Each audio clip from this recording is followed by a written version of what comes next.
là, aux mêmes endroits, au même moment, voilà, qu'il pleuve, qu'il neige, qu'il vente, que ce soit les vacances ou pas. Et cette façon de travailler permet de donner des repères à notre public et du coup de leur donner une sécurité affective qui est aussi très importante dans notre travail. Donc ça c'est un des principes de notre travail. La libre adhésion en est un autre, c'est-à-dire que les personnes vont et viennent sur nos ateliers, par exemple, dont je vais vous parler après. On travaille à partir du groupe, mais pour toucher chaque individu. Et nos actions reposent sur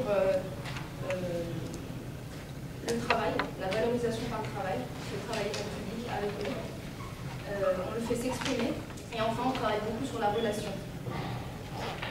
Voilà, on développe des liens. Et ça fait partie aussi de notre travail, de développer de l'affection, de valoriser tout notre public. Donc ça, ce sont pour les principes de ce qu'est la pédagogie de pédagogie sociale et du coup de rue. Notre association donc, est Talents Jumeaux et nous avons un petit local qui est dans le quartier sud de la ville, quartier dit sensible. Et je vais d'abord vous parler brièvement des actions qu'on y fait là, et ensuite vous parler de ce qu'on fait avec le public rome et ce pourquoi nous sommes là aujourd'hui.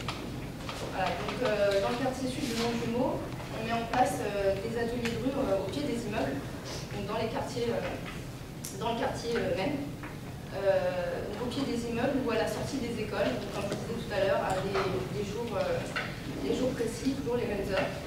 Et on installe des tapis, même le sol. Et on fait des jeux, des activités avec les enfants, les familles. On a des nounous qui participent aussi. On vient avec du matériel éducatif, du matériel pédagogique, du matériel d'éveil. Et voilà, chaque personne qui y passe est conviée à venir nous rejoindre. Depuis, je crois, 2 mois maintenant, on a, en plus de tout ce matériel de base, on a fait l'acquisition d'un camion qui est équipé pour stocker tout un tas de matériel pédagogique. On y stocke aussi des tentes et une cuisine. Quand je dis cuisine, on a une gazinière, on a un évier, tout ça. Et donc on installe tout ça en plus de notre atelier de base dans la rue, sur les points où on est chaque semaine. En raison des conditions d'accès, on le fait sur 2 de nos ateliers au quartier, le vendredi et le samedi. Et donc on déploie les tentes, on installe la cuisine, on cuisine à l'extérieur. On le faisait déjà un peu avant, mais là c'est plus développé. Et on a ce dispositif, on l'a mis en place en priorité pour les enfants de 0 à 6 ans. Il s'appelle le DAEB, qui veut dire dispositif d'accès à l'éveil. Donc c'est comme ça qu'on a appelé notre camion. Donc voilà, en plus de nos ateliers de rue, on propose chaque dernier vendredi du mois des soirées conviviales pour l'ensemble de notre public. On a aussi comme activité du jardinage communautaire. Nous avons plusieurs terrains qui nous sont prêtés par les communes avoisinantes de Longjumeau. Nous en avons 2 à Soleil-Chartreux, un pour le maraîchage, un autre pour l'apiculture. Nous en avons un autre à Chilly-Mazarin, qui est un verger. Et puis là, récemment, on cultive aussi une petite parcelle dans le quartier même où nous travaillons. Voilà. Le jardinage est accessible pour tout notre public. On travaille selon les jours avec les enfants, avec les familles, ou aussi avec des personnes isolées, des personnes seules, les adultes. Voilà pour le jardinage communautaire. On organise des sorties pédagogiques avec les enfants, donc des sorties pour leur faire découvrir des choses auxquelles ils n'ont pas eu forcément accès, des sorties aux alentours de la ville, ou plus loin dans des associations partenaires. On organise 1 fois par an une sortie à la mer avec pareil tout notre public, l'ensemble de notre public. Et de temps en temps, de façon ponctuelle, on organise des petits séjours, des petits bivouacs avec les enfants et également avec des familles au complet. Toujours dans cette idée de travailler la relation et de travailler ensemble, de travailler autour du groupe. Voilà, en plus de tout cela, et ce pourquoi nous sommes là aujourd'hui, je suis venue avec des collègues, on travaille également avec la population rome sur des camps là, qui étaient encore au nombre de 3 il y a quelques semaines. Donc on travaille depuis, l'association travaille depuis maintenant, travaillé depuis 5 ans sur le camp de Moulin-Galant. Moi, ça fait 2 ans et demi que je suis dans l'association, presque 2 ans et demi. Donc depuis que je suis arrivée, j'y travaillais. Ensuite, on a aussi mis en place un atelier éducatif sur le camp qui, à l'époque, était celui de Massy et qui est devenu ensuite celui de Vissou après une première expulsion. On avait réussi à suivre une partie des familles et continuer notre travail.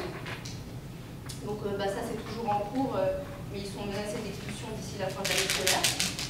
Et puis, le dernier que nous avons intégré, c'était celui de Riz, qui a été expulsé la semaine dernière, où nous intervenions depuis un peu plus d'1 mois, notamment avec le DAEL, le camion dont je vous ai parlé tout à l'heure. On n'avait pas la possibilité de l'emmener à Moulin-Galant pour une question de terrain, ce qui n'est pas praticable. Mais on y va, donc, on va avec ce camion sur Vissou, et on y allait sur Riz encore la semaine dernière. Donc voilà, c'est pour ça qu'on est là aujourd'hui, c'est pour témoigner de l'expérience et de notre travail auprès de ces populations et voir avec Serge quelles actions mener ensemble pour continuer à se battre. Nous, dès qu'on a su, dès que l'annonce de l'expulsion de Moulin-Galant a été prononcée, bien entendu, au vu des liens qu'on a tissés avec les enfants et par les enfants, les liens qu'on a tissés auprès des familles, on a voulu continuer à être présent et à les suivre. Et ça a dépassé notre engagement professionnel. Nous avons, dans un premier temps, envisagé de venir passer la nuit, la veille de l'expulsion, sur le camp. Et puis, quand nos partenaires de la SFR nous ont proposé aux familles d'aller sur l'hôpital de Corbeil-Essonnes pour passer la nuit avant l'expulsion qui à la base était prévue le 26 mars, on s'est dit qu'on allait aller nous aussi sur cet hôpital pour soutenir les familles et leur montrer qu'on était là, qu'on les aimait et on voulait être là. On a été plusieurs de l'association à passer la nuit à l'hôpital avec ces familles. Et le lendemain, tout le monde devait malheureusement retourner aussi à sa vie. Mes collègues sont partis travailler, sont partis à l'école parce qu'on a des collègues qui sont stagiaires, éducateurs spécialisés, qui ont pu aller en cours. Moi j'y suis restée parce que je le pouvais. Et suite à ça, finalement l'expulsion n'a pas eu lieu le mardi matin. Et les collègues ont été présentes lors de l'expulsion, ont dormi sur le camp, donc la nuit du mercredi au jeudi. Voilà, pour partager ce moment, soutenir les familles comme on pouvait. Et leur montrer que malgré tout, malgré qu'il allait y avoir l'expulsion, on allait continuer à rester en contact. Et c'est ce qu'on essaye d'ailleurs de faire depuis. Les liens qu'on a tissés avec ces familles sont vraiment forts. Dans les semaines qui ont précédé l'expulsion, on a voulu multiplier ces moments de partage et on a fait des sorties, on a fait des petits week-ends, on a emmené des groupes d'enfants, et ce vraiment jusqu'à la veille de l'expulsion pratiquement. Voilà, pour leur montrer que tout n'était pas fini et qu'on pouvait rester en contact. Alors maintenant là, la difficulté, c'est qu'ils sont disséminés partout dans l'île de France et que c'est pas évident. Cet après-midi, pendant que je vous parle, mes collègues sont auprès de certains enfants qui là, cette semaine, ne sont pas trop loin de Corbeil, qui est relatif, et donc ils vont essayer de les récupérer et de proposer quelque chose cet après-midi à un petit groupe de ces enfants. Nous, ce que ce que l'on voudrait, c'est donc continuer ce suivi, continuer à mettre la pression au 115, au conseil général, au préfet, pour qu'ils qu'ils soient responsables de ce qu'ils engendrent et qu'ils fassent ce qu'ils ont annoncé. Donc voilà, c'est notre volonté maintenant. On a aussi volonté de ne pas oublier ce qui s'est passé, d'écrire dessus, de communiquer, de se rencontrer comme on le fait aujourd'hui. On est en contact avec différentes revues, différents journaux pour pouvoir publier des textes, publier ce qu'on a pu vivre, ce qu'on a ressenti. On a également un projet avec une association partenaire plutôt artistique, mais qui était présente aussi lors de l'occupation de l'hôpital, de rassembler nos écrits, nos photos, peut-être des dessins, et d'en faire quelque chose. Voilà, on a ce devoir de mémoire et cette volonté de vouloir que ces gens, cette population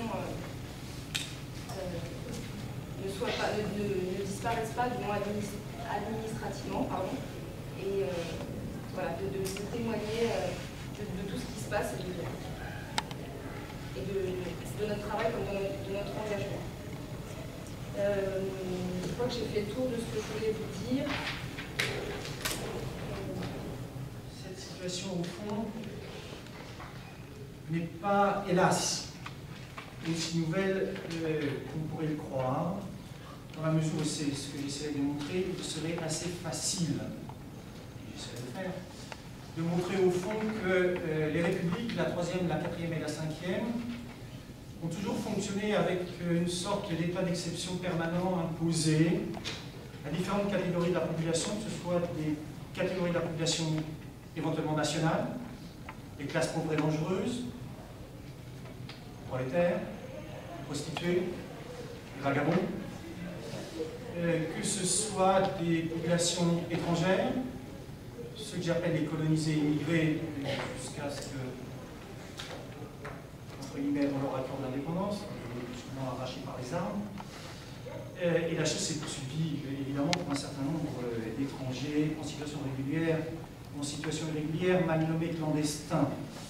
Mal nommés clandestins parce qu'évidemment, le terme est employé à dessein pour renforcer plus encore, faire croire plus encore qu'il constitue cela, que c'est une situation régulière, une menace multiforme pour la République. Donc, tout d'abord, quelques remarques sur la situation actuelle. En tant qu'enseignant de l'Université de Lyon, je suis très content que cette initiative ait lieu en ce lieu, pour plusieurs raisons. La première de ces raisons, c'est que je suis plus généralement adepte des universités populaires, et le nom de ces universités populaires est maintenant, hélas, trop souvent rabattu sur celui de Michel Onfray. Mais c'est pas parce que l'un prétend incarner les universités populaires qu'il les résume toutes. Heureusement non. J'entends par là le principe qui veut qu'effectivement on cherche à faire sortir des universités vers des lieux où un certain type de savoir et de recherche sont élaborés, ces recherches et ces savoirs pour essayer de faire en sorte qu'ils puissent, autant que faire se peut, bénéficier à ceux qui ne peuvent pas accéder à l'université, qui ne peuvent plus y accéder. Et le principe inverse, c'est, s'il est important, je crois, que le savoir universitaire quitte les 12 enceintes des universités, il est aussi important que ces 12 enceintes s'ouvrent à ce qu'il est conduit d'avoir la société, et pas simplement, comme le disent un certain nombre de présidents d'universités et de responsables politiques, pas simplement sur le monde de l'entreprise, pas simplement sur les stages, mais sur aussi la société civile, et que je sache celles et ceux qui, effectivement, dans des conditions, et j'en suis parfaitement conscient, très difficiles, mènent un combat, j'y reviendrai, solitaire, difficile, contre la politique menée actuellement par ce gouvernement. Et par l'un de ces remarquables incarnations, à savoir Manuel Valls. Content aussi parce qu'effectivement, cette initiative a lieu en ce lieu, donc à quelques centaines de mètres de la mairie, où celui-ci a pris son envol, et l'envol que vous savez. D'ailleurs, une remarque en passant, si les primaires organisées par le Parti socialiste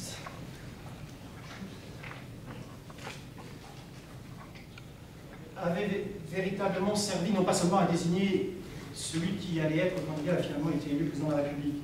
Ici, au-delà de cela, ces primaires sanctionnaient véritablement des rapports de force au sein du Parti socialiste.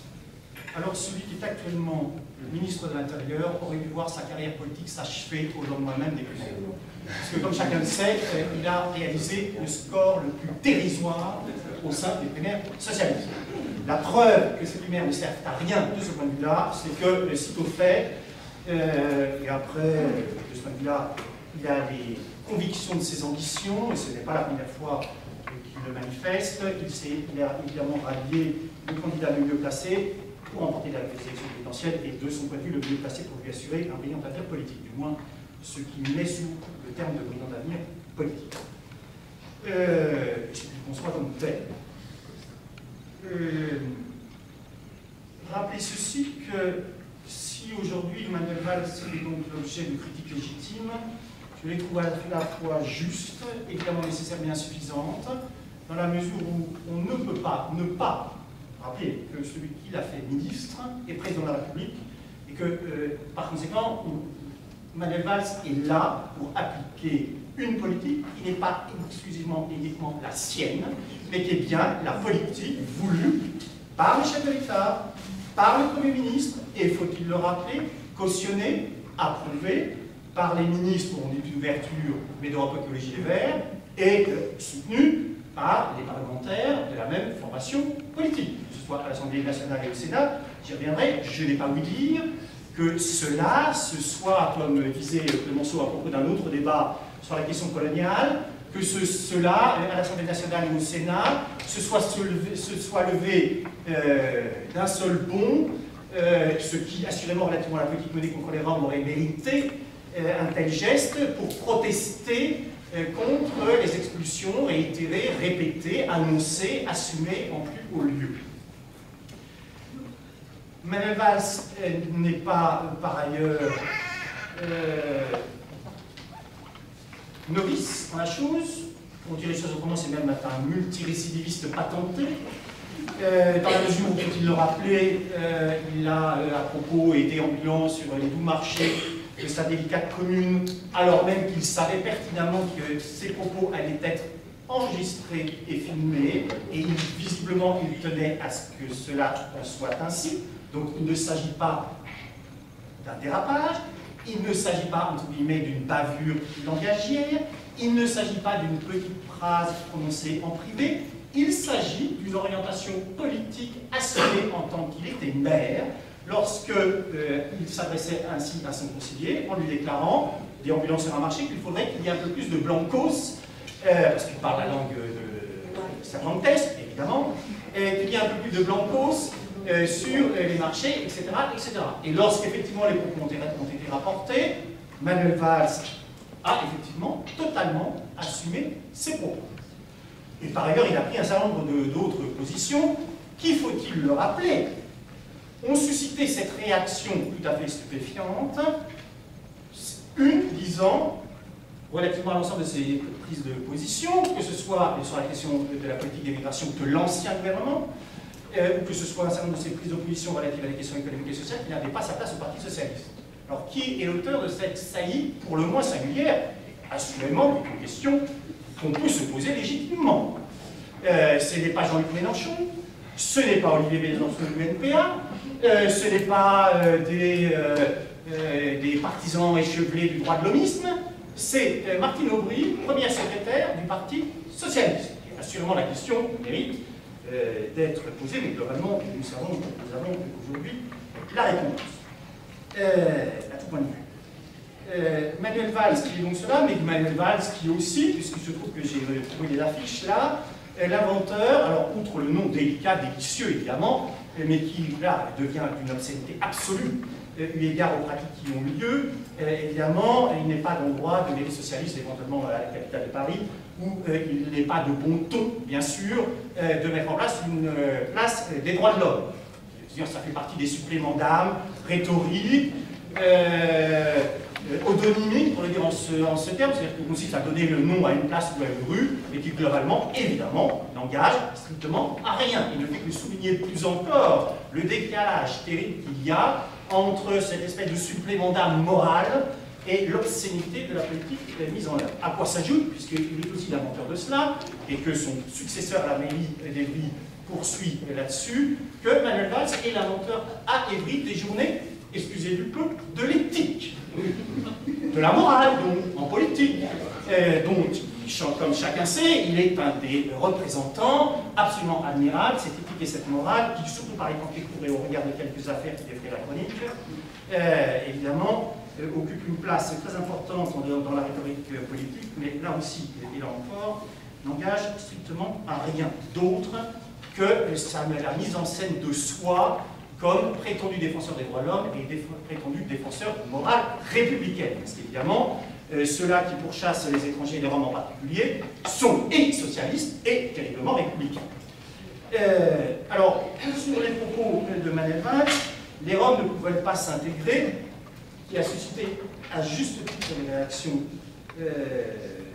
de protestation légitime. J'y reviendrai dans la deuxième intervention. Ces propos sont, hélas, d'une banalité à périr du point de vue de la rhétorique et raciste et xénophobe. Ces propos qui consistent donc à imputer à ceux qui sont victimes, et de ce point de vue-là, la chose n'est vraiment pas nouvelle. Sans doute, Manuel Valls pense avoir prononcé une phrase, sinon inédite, en tout cas originale, il ne fait que ventriloquer, si je puis dire, de vieux discours recuits et rebattus sur le caractère inassimilable de certaines catégories inintégrables, comme on dit aujourd'hui. Rhétorique donc qui permet d'imputer aux victimes de discrimination systémique parce que non pas qui ne relèvent pas de pratiques de comportement secondaire, mais qui, en tant qu'elles sont des discriminations systémiques, sont bien inscrites dans un système, sont la résultante non pas d'une initiative marginale et secondaire, mais bien de la conséquence d'une véritable politique publique décidée, arrêtée, assumée en plus haut lieu, et dont les expulsions ne sont que les conséquences pratiques. Donc la transformation des victimes de discrimination systémique en responsables de leur propre situation. Ils sont inintégrables, la preuve, ils vivent dans des camps, la preuve, ils ne veulent pas fréquenter les écoles, et la seconde conséquence de cela, c'est qu'étant inintégrables, ils sont donc par là même coupables, de leur situation, et coupables de nombreux maux relativement à l'ordre public, à la sécurité des biens et des personnes, et là aussi et là encore, supplément d'âme qui permet de légitimer plus encore cette politique, et là aussi c'est un vieux discours, menace sur le plan sanitaire, auquel on ajoute, pour faire bonne mesure, prétend et faire croire qu'on mène par là même une politique dont l'objectif n'est pas d'expulser brutalement, mais de lutter contre les formes les plus terribles de pauvreté par donc le démantèlement des camps. Et rappelez que de quoi parle-t-on? Serge Guichard a rappelé rapidement les chiffres. 15 à 20 000 Roms étrangers vivant sur le territoire national. À qui va-t-on faire croire sérieusement que 15 à 20 000 personnes sont susceptibles de mettre en cause de façon absolument essentielle, fondamentale et tragique l'ordre public, les comptes de la nation et je ne sais quoi encore, là aussi et là encore, décalage stupéfiant entre le nombre de personnes véritablement concernées, l'inflation des discours pris à leur encontre, et là aussi et là encore, l'inflation des dispositions et des moyens financiers, policiers, gendarmesques, mobilisés pour les faire disparaître. Deux interrogations aussi, qui sont éventuellement deux remarques adressées à des discours souvent perçus comme critiques de la situation actuelle et plus généralement des politiques anti-immigrés ou anti-roms, et qui me semble en fait des discours relativement convenus en ce sens qui n'expliquent à mes yeux pas grand-chose. Le premier de ces discours, c'est au fond la théorie du bouc émissaire, qui, par sa généralité même, peut s'appliquer à presque toutes les situations, et précisément parce qu'elle est trop générale qu'elle peut s'appliquer à toutes les situations, et au fond une explication qui n'explique rien. qui croit expliquer alors même qu'elle n'explique pas. Et elle n'explique pas ceci, après tout. Pourquoi les Roms? Pourquoi eux? Après les sans-papiers, pourquoi pas d'autres catégories? Pourquoi les Roms? La réponse peut paraître singulière si c'est aujourd'hui les Roms plus spécifiquement que d'autres. Et de ce point de vue-là, il y a quand même une inflexion, ça ne veut pas dire que l'inflexion soit évidemment positive, entre la politique menée par Nicolas Sarkozy et la politique menée par Manuel Valls, avec un choix spécifique des Roms. Pourquoi les Roms? Parce qu'ils sont au fond les plus pauvres, les plus démunis, ceux qui suscitent le moins d'action de solidarité au niveau national. Et plus encore, c'est, je crois, ce qui fait la singularité de ces populations-là, parce qu'au fond, les Roms sont très exactement l'incarnation du paria. C'est-à-dire, ce n'est pas simplement le paria, ce n'est pas simplement celui qui est pauvre, ce n'est pas simplement celui qui est démuni politiquement et socialement, c'est aussi celui dont, en dépit de tout cela, la condition, la parole est totalement délégitimée. Celui, le paria, qui ne suscite ni véritablement compassion individuelle, ni véritablement solidarité collective. Ce qui, me semble-t-il, permet de comprendre en partie la singularité de la situation qui est la nôtre et qui est la vôtre, savoir que, sur ce terrain-là, globalement, toutes les organisations politiques des gauches, parlementaires et radicales sur ce terrain-là, en dehors de déclarations éventuellement généreuses, sont globalement relativement absentes. La question Rome n'est jamais placée au plus haut de leur agenda politique. Et quels sont ceux qui se battent pour eux? Essentiellement des associations et pas les grands ténors, des grands partis politiques, même ceux qui ont le verbe très haut et dans certains cas, les actions très faibles. Et relativement à ces questions, sur ce point-là, la démonstration est hélas remarquable.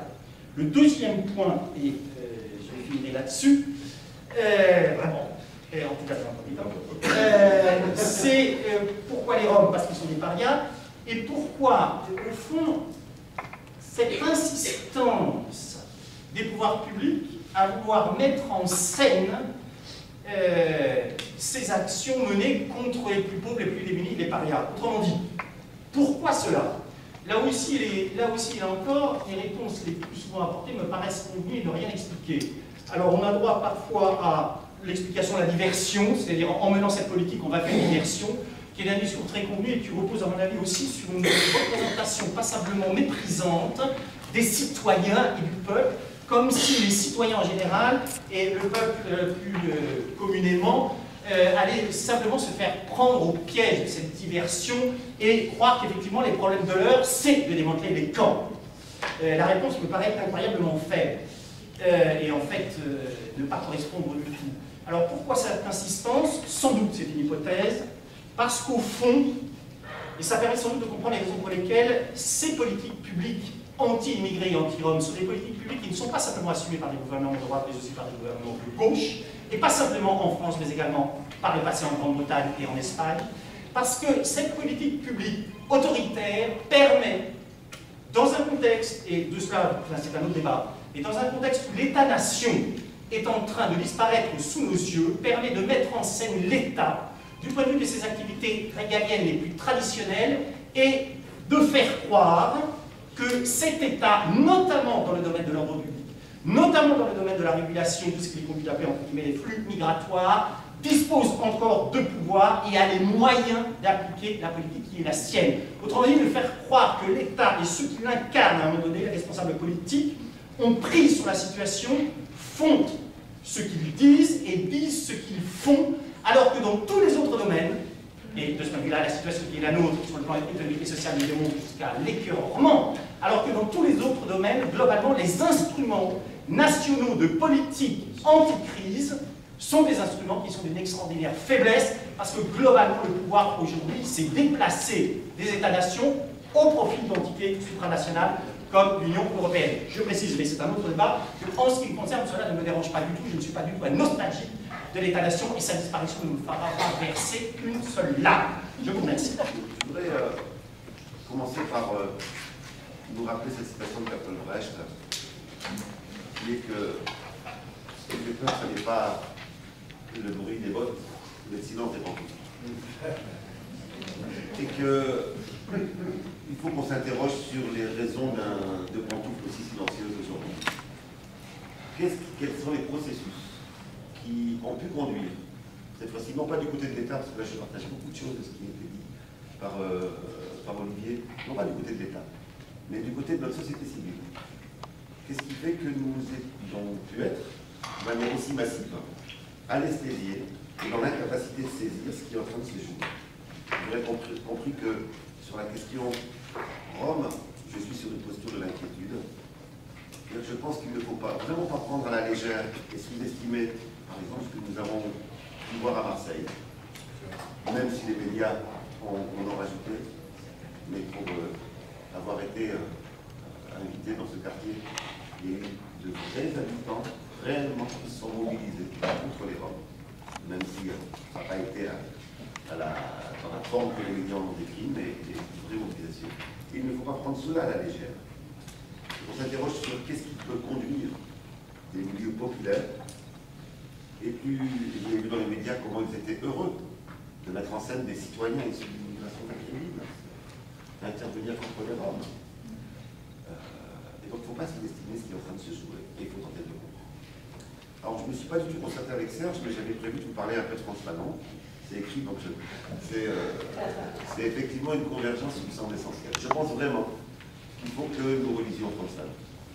Et en particulier son texte Racisme et culture, dans lequel il souligne les mutations historiques du racisme et les raisons de population.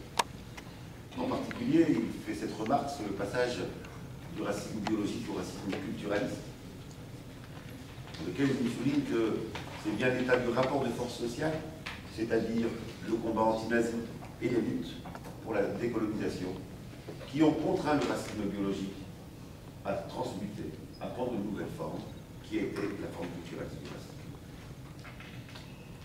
Il souligne également que la forme de ce contenu de ce racisme culturaliste, bien, il s'opère au travers de trois grands processus. Premièrement, l'homogénéisation d'une population. Et nous assistons avec les Roms à l'homogénéisation d'une population diverse. Les Roms, le groupe Rom, que c'est les pas de diversité à l'intérieur. Secondo, la négation de l'histoire du groupe social qui est ainsi racialisé. Autrement dit, c'est ce que nous dit Max quand il nous dit de leur culture. Il n'y a pas d'histoire, il n'y a pas une culture stable. Une naissance qui serait la même hier, aujourd'hui, demain. Et elle est intangible. Je pense. Et elle est intangible. Donc, seconde caractéristique, cette négation de la faculté à l'histoire. Et troisième caractéristique, eh bien, souligne-t-il, eh bien, c'est que ces populations-là ne sont pas en interaction avec le reste de la société. Ce qui leur arrive n'est pas le résultat de l'interaction entre eux-mêmes et le sort qu'on leur réserve, et les politiques qui leur sont destinées, mais ce serait quelque chose de spontané, de naturel, d'essentiel. Et surtout, Frantz Fanon nous avertit, c'est pour cela que j'adopte la posture de nous avertit sur à quoi mène cette logique. Cette logique, nous dit-il, Olivier l'a souligné, elle existait dans le passé, mais dans une, je pense pas qu'un seul qualificatif est toujours dans le passé. Eh bien, elle conduit tout simplement à autoriser la mise en exception, à la préparer, à la légitimer, à nous accoutumer à un traitement exceptionnel que nous n'accepterions pas pour nous-mêmes. Cette dimension-là, il faut vraiment s'interroger parce qu'elle n'est pas seulement aujourd'hui, pour les raisons qu'Olivier a invoquées, elle n'est pas seulement le contenu dans les discours publics, mais elle correspond aussi, pour une partie du peuple de notre pays, à une demande. C'est-à-dire que le discours public a commencé à donner des effets. Je ne sais pas si vous vivez les choses comme moi, mais moi à Lille, et dans d'autres villes où j'ai eu l'occasion d'aller pour mon association, à Lille, mais il est évident que dans les quartiers populaires, une partie de la population applaudit lorsqu'on applaudit sa vie. Et il ne faut pas nous mentir, si nous voulons pouvoir contrecarrer cette logique-là, il faut la regarder en face. Donc ça n'est plus seulement un effet de l'offre politique, avec les effets de stratégie politique qui créent un certain nombre de situations, c'est aussi le fait que ces conséquences-là sont déjà bien implantées. Et il faut l'avoir. Alors, sur l'homogénéisation de la population rome, on le sait, nous avons une population diverse. Nous avons une population qui ne s'est jamais autodéfinie comme appartenant à un même groupe social homogène. Même l'origine indienne de leur langue, enfin, même cette origine indienne est un résultat de la recherche linguistique, mais non pas une autodéfinition. Autrement dit, le terme rome est de la manière de les regarder beaucoup plus qu'une homogénéité qui les constitue. Et donc on a bien là, on l'a connu pour d'autres populations, les Maghrébins, les Africains, les indigènes, c'était la même logique. C'est très intéressant de s'apercevoir, de repérer les récurrences du discours, par exemple le discours colonial et le discours sur les Roms aujourd'hui. C'est assez étrange.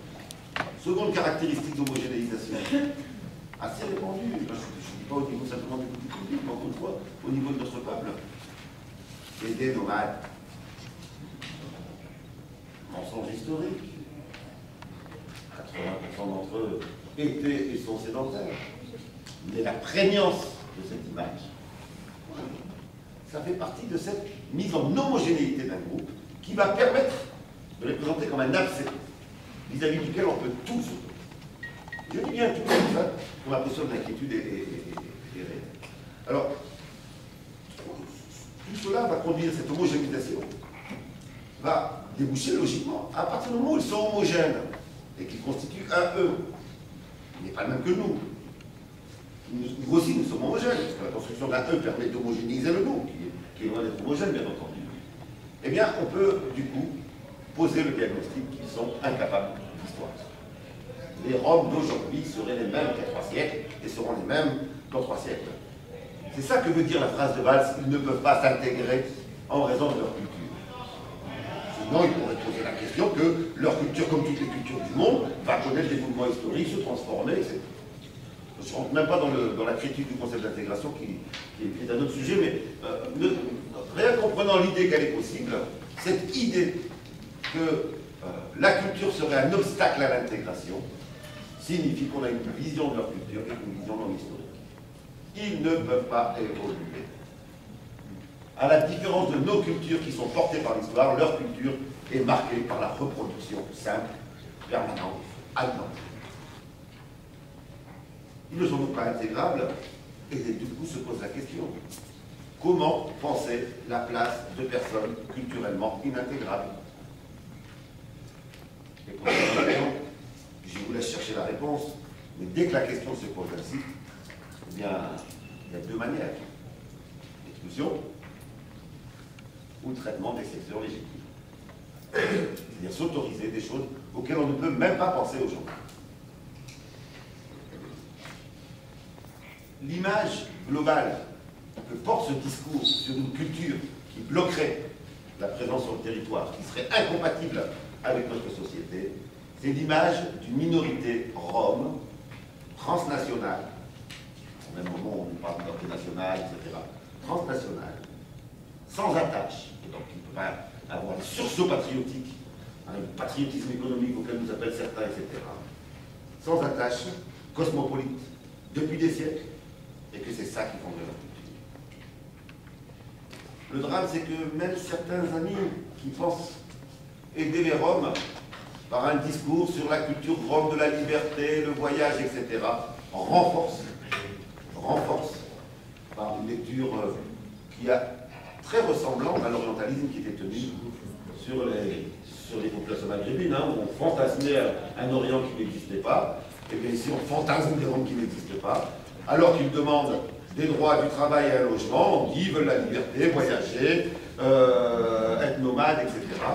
Et il y a ces fantasmes-là qui sont venus aussi contribuer, en croyant s'opposer à la stigmatisation des Roms, sont venus contribuer à la construction des Roms comme population à part, et donc comme population que l'on peut poser.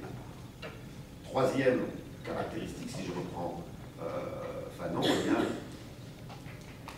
puisqu'ils ne sont pas perçus comme ayant des attitudes, des comportements, des demandes, des revendications, des aspirations en fonction des interactions avec le reste de la société, eh bien, on va pouvoir leur imposer un choix binaire qui déterminera les bons et les mauvais roms. On va donc entrer dans une logique du bon rom qui peut être reproduit, et du mauvais rom qu'il faut par nature éloigner. Bien entendu, cette culture binaire, elle met de côté l'essentiel. Ce sont, comme l'a dit Olivier tout à l'heure, des politiques publiques, des interdictions de travail, des interdictions de reconnaissance, de régularité de présence, des politiques publiques qui empêchent ces Roms de pouvoir s'insérer dans notre société. On produit du Rom, tel qu'il est présenté par cette image. C'est un système social qui produit le Rom réel et non pas le Rom réel qui, au niveau de sa culture, serait tel qu'il est aujourd'hui. Si on prend par exemple la mobilité, c'est quand même assez extraordinaire.